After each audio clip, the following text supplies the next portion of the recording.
নমস্কার।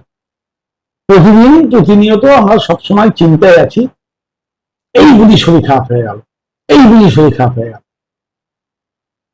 শরীর এমন একটা জিনিস, এটা খারাপ হওয়ার মতো ভাবে ডিজাইনই করেননি ভগবান।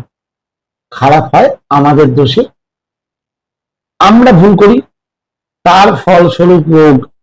এবং প্রকৃতি তথা আয়ুর্বেদ আমাদের ছোট ছোট এমন কিছু টিপস দিয়ে গেছে, যেগুলো আমরা যদি ফলো করি, আমরা কিন্তু প্রায় সমস্ত ধরনের রোগ থেকে নিজেদেরকে মুক্ত রাখতে পারি।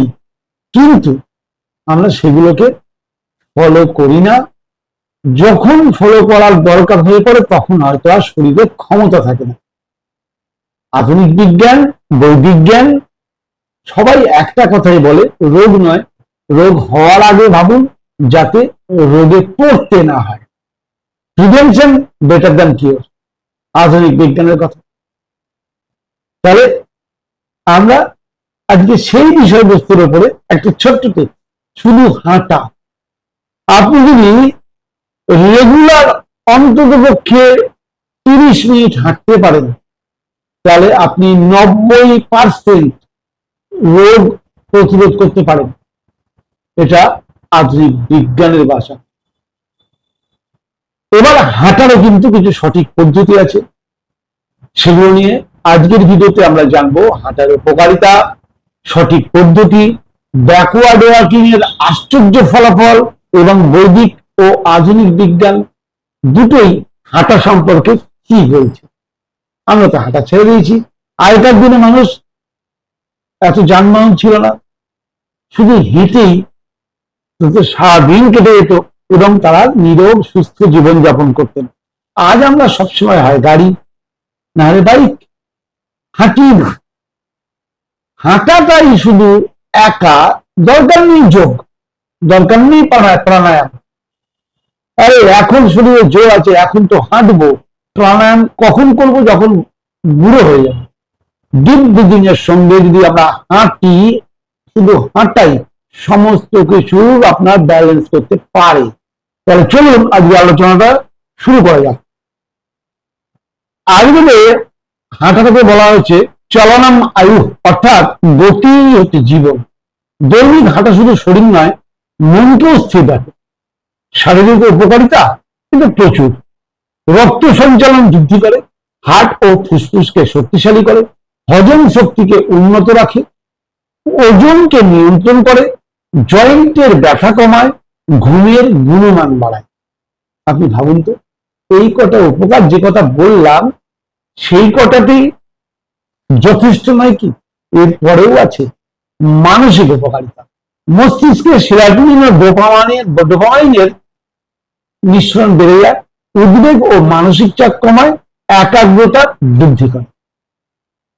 তাহলে হাঁটাটা কতটা জরুরি, এগুলো একটাও আমার কথা নয়, ভাববেন না আমি আপনাদের বলছি। এটা আয়ুর্বেদ এবং আধুনিক বিজ্ঞানের কথা। হাঁটার সঠিক পদ্ধতিটা কি? হাঁটার সঠিক পদ্ধতি কিন্তু স্রেফ হাঁটা নয়, সচেতন ভাবে হাঁটাই আসল চিকিৎসা। গল্প করতে করতে হাঁটলাম তা বললে হবে না। হাঁটার আগে মনকে তৈরি করুন। 2 মিনিট গভীর শ্বাস নিন, মন শান্ত করুন, শরীর সোজা রাখুন, কাঁধ ঢিলা রাখুন, চোখ সামনের দিকে রাখুন, হাতকে স্বাভাবিক দোলান, পা রাখুন পায়ের গোড়ালি থেকে আঙুলের দিকে। অর্থাৎ আমরা অনেক সময় চলি, পা এইভাবে থাকে, এইভাবে না, পাকে সবসময় সোজা রাখুন, পা সোজা রেখে চলুন, পাকে এইভাবে ঘুরিয়ে ফেলবেন না। তাহলে পা সোজা রেখে চলুন, অন্তত 30 মিনিট হাঁটুন।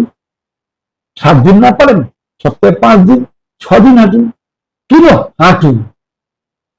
হাঁটা সম্বন্ধে বৈদিক টিপস। আয়ুর্বেদ বলছে সকালে সূর্যোদয়ের আগে ব্রাহ্মমুহূর্তে হাঁটা, সেটা হচ্ছে 4টে থেকে সকাল 6টার মধ্যে।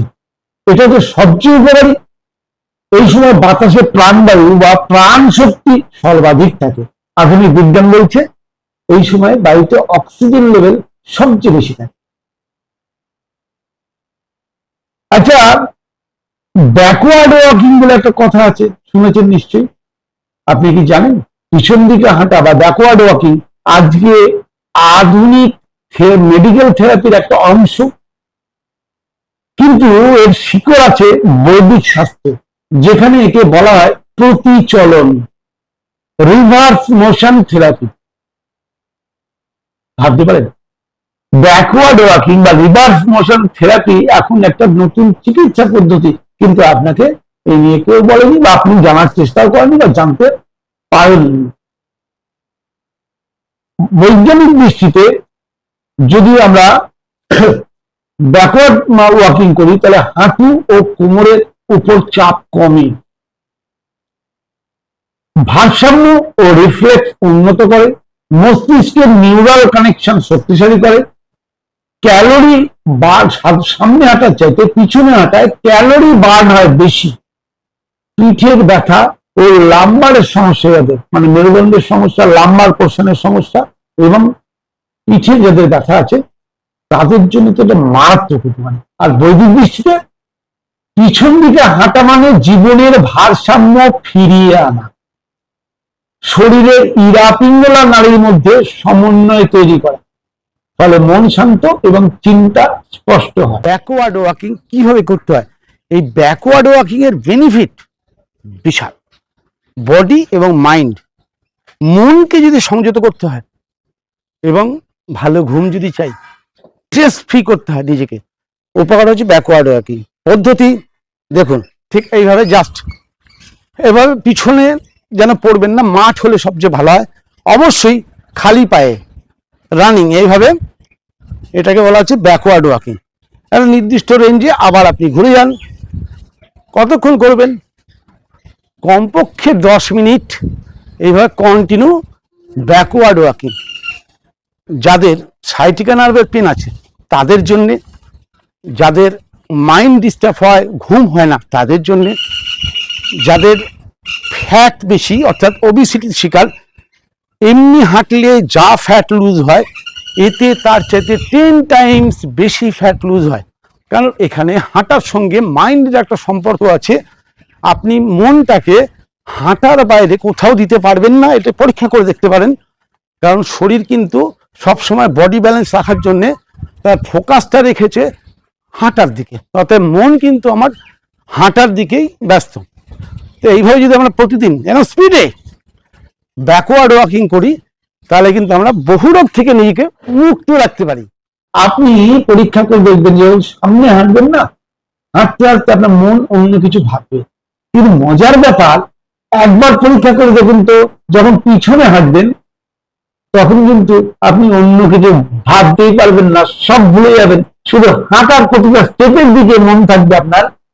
প্রাণায়ামের ক্ষেত্রে বলুন, হাঁটার ক্ষেত্রে বলুন, যে কাজটা করছেন, মন যদি সেই কাজের প্রতি নিবিষ্ট থাকে, সেই কাজের ফল পাওয়া যায় 100-100। যার জন্য তো আমরা বলি মন দিয়ে কাজ কর।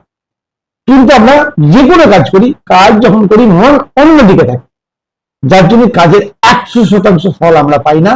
কিন্তু ম্যাজিক, আপনি ব্যাকওয়ার্ড ওয়াকিং যদি করেন, তাহলে সেক্ষেত্রে কিন্তু আপনি 100% ওয়াকিং এর বেনিফিট পাবেন। কারণ আপনার মন ওয়াকিং ছাড়া কিছু ভাবতেই পারবে না। প্রয়োগ করে দেখুন। এইবার এত কিছু বলার পরেও এবার বলতে হবে যে হাঁটার কি কোনো সাইড এফেক্ট আছে? কারা কারা হাঁটবেন না? হাঁটা কখন ক্ষতিকর হতে পারে? সব ভালো জিনিসের পিছনেই কিন্তু কিছু নিয়ম আছে। এই সময়গুলোতে হাঁটা এড়িয়ে চলা উচিত। কখন? যখন অতিরিক্ত গরমে বা রোদে বা দুপুরবেলা হাঁটা এড়িয়ে চলা উচিত। তখন আপনার হেঁটে শারীরিক খুব একটা ফল হবে না। খালি পেটে অনেকক্ষণ হাঁটা স্বাস্থ্যের পক্ষে ক্ষতিকারক। হাঁটার সাথে সাথে অতিরিক্ত কথা বলা বা ফোনে কথা বলা ও হাঁটা কাজ হয় না। কারণ এই যে বললাম, মনকে হাঁটার সঙ্গে যদি এক সূত্রে বাঁধতে পারেন, তবেই আপনি হাঁটার উপকারিতা পাবেন।